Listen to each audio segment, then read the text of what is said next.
Welcome to the last breakfast. Please enjoy the video.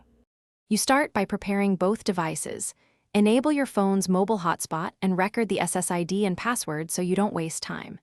Make sure mobile data is active and check the plan allows tethering. Otherwise, the TV can't access the net.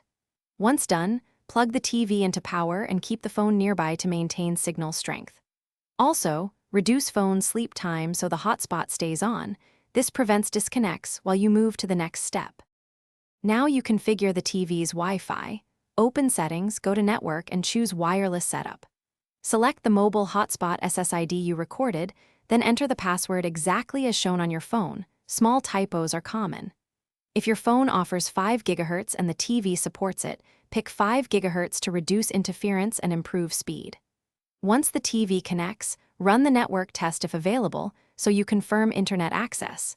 If not, proceed to stream or open a browser to verify.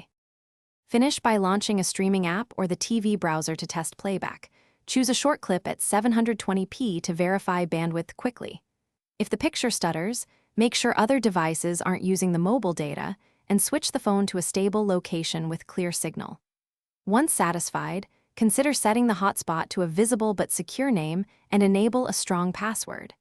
If the TV won't connect, try toggling the hotspot off and on, then reboot the phone and TV.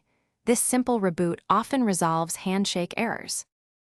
Thanks for watching. If this was helpful, leave a like and consider subscribing. See you next time.